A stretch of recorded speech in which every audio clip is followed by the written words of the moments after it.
Let's talk about things that we need to see in this year's Megatins. Now make sure you guys smash the living crap out of that Black Goat Laughs button so you guys don't miss out on more awesome. This video was inspired by the Sky Striker group, actually, because I was reading through some of the comments from people in the group, and I was coming across a pretty common theme with people, and it was Sky Striker players talking about how Black Goat Laughs was too expensive an option, and looking at the card's fairly recent prices, yeah, I do agree. Black Goat Laughs was hitting some of the crazier price points, honestly. Like, I'm not surprised to see Black Goat hitting some numbers, because, I mean, this card's pretty unique in the things it can do, because getting the ability to tell your opponent, no, you literally can't summon your boss monster, does feel pretty good, honestly. And let's call it what it is. I mean, one of the reasons why this card is even looked at right now is because you're going to bring it off of off of Thrust. It's literally Sky Striker's Thrust target. Now, don't worry, Sky Striker's not the only one that's looking at playing Black Goat Laughs right now. It's really just a combination of multiple different decks, and especially White Forest being one of them. It's multiple decks that look at this and just look at this card and go, hey, this card gives us more options. And like I said, we're in a meta right now where, you know, this card is really, really solid as a choice. And we need to see a reprint for this. This card, even as like a cheap budget option, is not really that cheap. You really are batting the eye at some very expensive potential. So that's a pretty interesting one to kind of take away right now. Is Black Goat Laughs needing a reprint? 100% it is. Now let's talk about Tempai.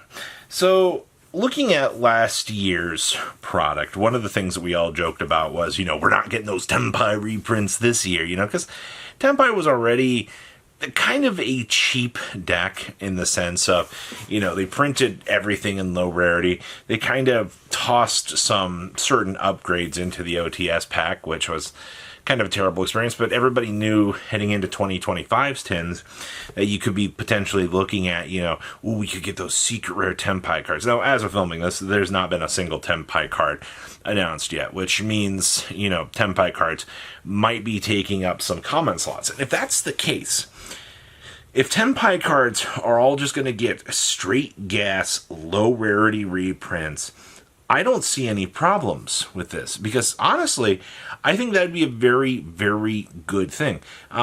Granted, I mean, Tempai is what? Pydras are probably the most expensive card at the moment. So you're telling me if we can eliminate the expense of Tempai at this point, and we can eradicate this deck down to complete budgetry, and I mean, this is like a $5 core, I think that's a win for budget players. Now, competitive players are going to sit here and piss and moan on the floor because they're going to go, oh my god, more people are going to be playing Tempai at my locals. I hate that. Yeah, but also it means that the Dragon Ruler players now have a reason to go pick up a Dragon Ruler core and, you know, not be intimidated by the price of Dragon Rulers and by the price of Tempai. In theory, that means that we go full budget on Tempai. You know, the deck has already been kind of power crept, and we can kind of let people have more fun with it. I know, but them pesky budget players, how dare they? Nah, I'm all for the budget players having more accessible Tempai at this point. I don't know why that's a problem for people. Let's talk about the Hungry Burger Novelez cards. I don't know if you guys have paid attention to the state of these cards, but the menu is like a $12 card, and the field spell is like $8. Now, that's asinine. Why is a deck like Novelez, why are these cards so expensive? You know, why are we punishing players that just want to have fun out here and play their budget decks? I don't know, man. I've been wondering that. You got to remember, the first time this deck went up in price was because Master Duel released the cards. And I swear on me mum that the amount of people that picked up this deck from Master Duel to paper, that were so excited about this. It was truly a crazy phenomenon to see. Now we're left in a situation out here, we just got our next wave of support, and I mean, it really made the deck into a much better monster, but the pricing didn't really shift around all that much. They just stayed the same. There was no drop. And, we've not had a lot of competitive tournament results for this deck. I mean, you have a couple of local heroes that will go through and be the unsung legends that they need to be with this deck, because, going essentially full Fiendsmith combo is ha-ha funny, but, another story for another day. But the fact that we look at this and we see, these craziness of these price points for what should be truly considered a budget-friendly deck is honestly surprising to me, man. It really, really is. I don't know what else to say about the Hungry Burger Turbo. Getting some of these reprints in here, I think, especially in like lower rarity, where nobody can really be too upset about it. Let's talk about Peruia. So, the state of, honestly, the mulch armies in general. So, they did already reprint Peruia once. Then the card went back up to $78. There was a time where Peruia was one of the cheapest mulch armies that you could very easily have access to. And I remember people telling me, $40 a mulch army is insane. I'm never going to pay this price point. Supply and demand took hold. We went through the NEWCQ season. People saw, the opponent's special summoning from the hand a lot more at this format.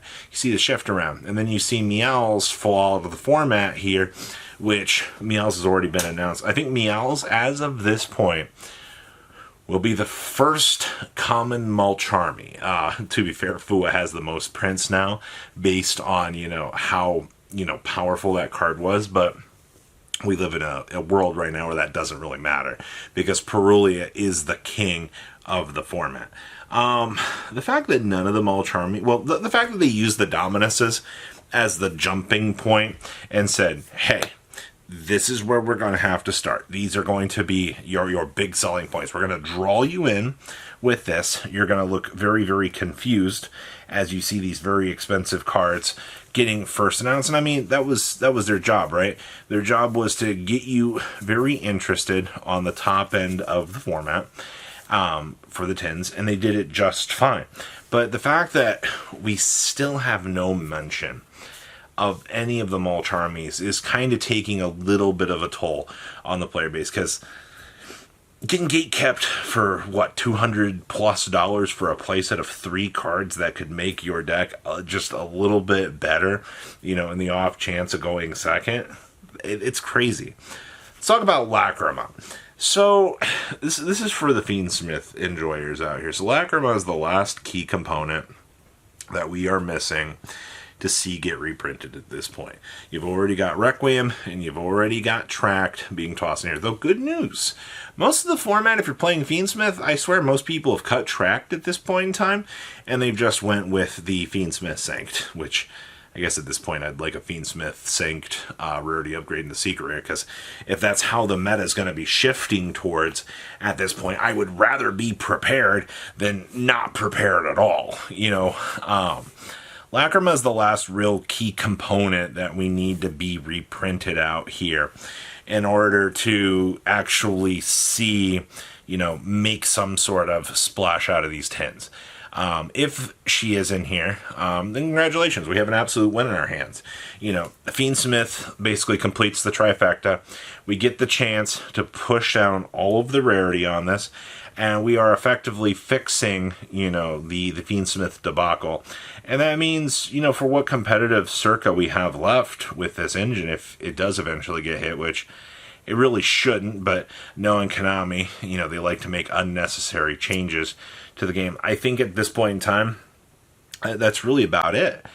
You dump this in here, and I think a lot of people will be very happy. Even though the card's already down to like $18, getting it down to $4 to $5, I think would make people a lot more happy. But what do you guys think about today's market and all that fun stuff? And, expected reprints. Leave a comment down below. Tell me what you guys think.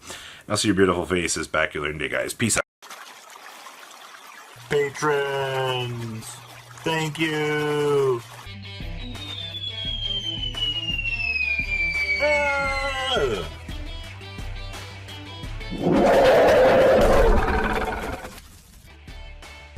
Thank you so much for watching. Check out these other videos.